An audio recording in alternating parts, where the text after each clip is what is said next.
Voici une présentation assez complète de l'histoire de Barbara Anderson, ancienne membre des Témoins de Jéhovah, de son parcours dans l'organisation, de ses découvertes, de sa rupture et de ce qu'elle a fait après.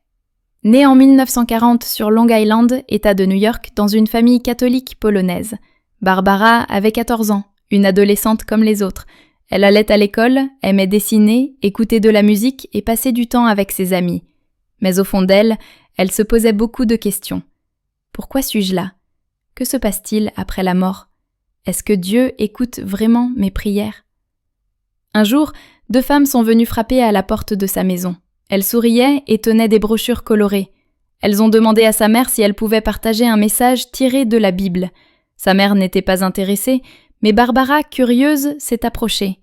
Elles ont lu un verset qui parlait d'un futur où il n'y aurait plus de souffrance, ni de guerre. Barbara a été touchée par cette promesse. Les femmes lui ont proposé une étude biblique gratuite, et elle a accepté. Chaque semaine, elle venait chez elle et lui expliquait la Bible d'une manière claire et différente de ce qu'elle avait entendu à l'église du quartier. Barbara posait beaucoup de questions et apprenait à chercher les réponses directement dans les Écritures, comme dictées par Watchtower. Peu à peu, sa vie a changé.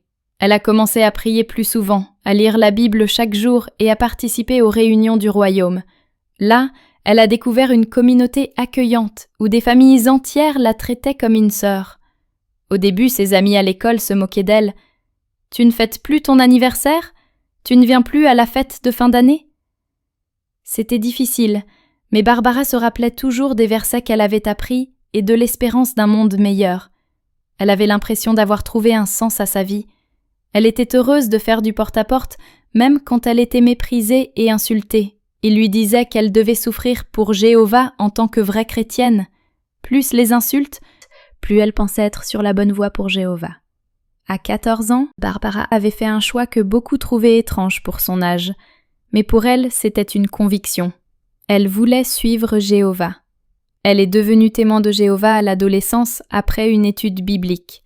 De 1954 à environ 1997, elle a été membre active des Témoins de Jéhovah. Mariée à Joe Anderson depuis les années 1950. Joe aussi était un membre engagé. Le couple a beaucoup fait de l'apostolat, du porte-à-porte, du témoignage, du service, etc. En 1982, Barbara et Joe sont invités à travailler à Bethel, le siège international de la Watchtower à Brooklyn, New York. D'abord dans le département d'ingénierie construction, Construction Engineering Department, secrétariat, recherche pour des questions de zonage, aspect technologie. Elle était fascinée par la littérature de la Watchtower, les articles, les récits de missionnaires, les conseils pratiques pour les familles. Elle se disait qu'un jour, peut-être, elle pourrait contribuer à cette immense machine à publier qui nourrissait spirituellement des millions de personnes dans le monde.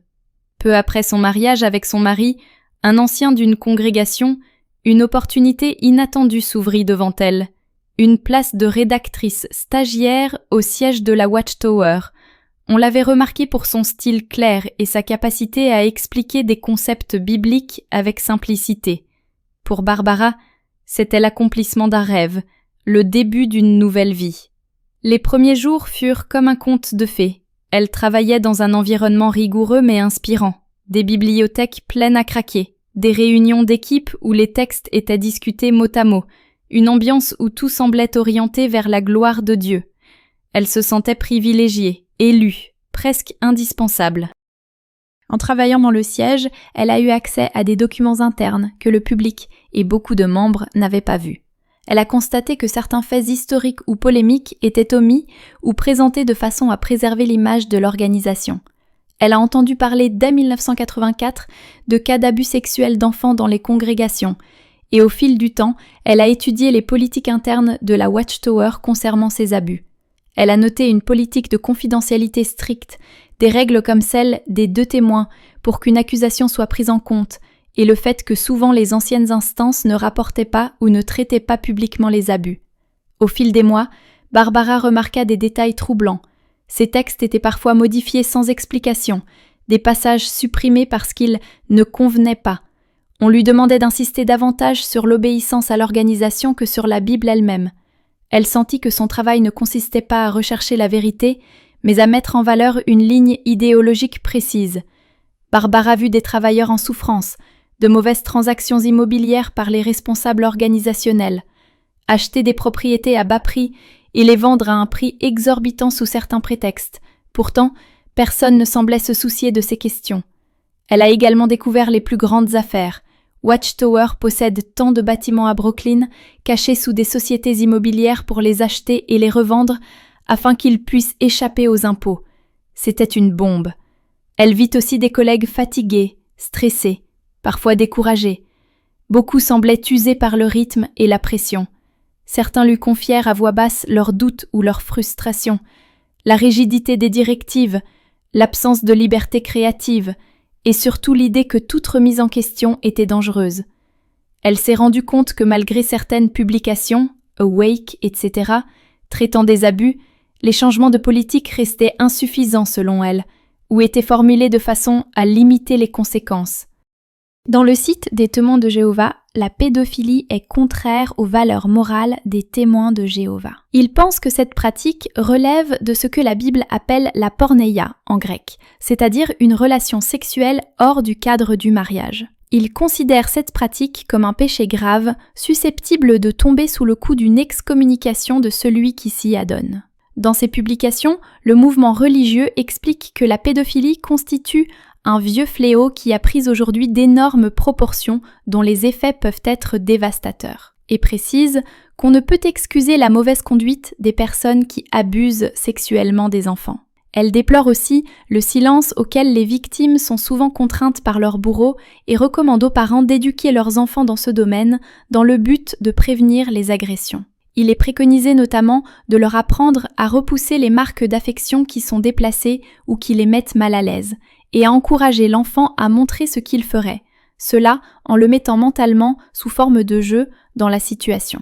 Même les ouvrages destinés aux enfants évoquent la question des abus sexuels sur mineurs dans une optique préventive. Vers 1997 à 1998, elle commence à s'éloigner, fade de l'organisation. À la maison, Barbara commença à se confier à son mari, mais lui, fervent et zélé, lui répétait « C'est une bénédiction que tu travailles là. Ne laisse pas Satan t'influencer avec ses pensées. » Un jour, on lui demanda de participer à un projet spécial, un article destiné aux jeunes témoins hésitant à poursuivre des études supérieures. L'article devait clairement décourager l'université, insistant sur le fait que la meilleure carrière était de servir l'organisation. Barbara relut les directives en silence. Son cœur se serra. Elle savait combien certains jeunes avaient soif d'apprendre et de développer leurs talents. Elle-même avait souvent rêvé d'études littéraires plus poussées, mais y avait renoncé pour rester fidèle. Voici ce que dit le rédacteur en chef de brooklyntower.com. Lorsque j'ai demandé à Barbara d'écrire son histoire, je ne savais pas grand-chose des problèmes rencontrés par les enfants témoins de Jéhovah, victimes d'agressions sexuelles. Cependant, après avoir lu le récit de Barbara, j'ai été forcée de réviser mon attitude envers ce problème sensible. Et finalement, j'ai décidé, parce qu'il paraît maintenant occuper une part importante de l'histoire récente des témoins de Jéhovah, quel que soit le nombre des cas avérés, de dévoiler le témoignage de Barbara. Je suis sûre que la question relative à la pédophilie à l'intérieur de l'organisation des témoins est des plus complexes. En effet, les témoins de Jéhovah en tant que mouvement peuvent être la proie de pédophiles isolés ou en groupe, parce que cette organisation est de structure patriarcale et fondamentaliste. Cependant, depuis le début, les mesures concernant les abus d'enfants témoins semblent poser problème. Et malgré ce qu'en ont pensé les responsables de l'organisation après avoir changé d'attitude et décidé de réformer leurs mesures, les problèmes semblent toujours être d'actualité.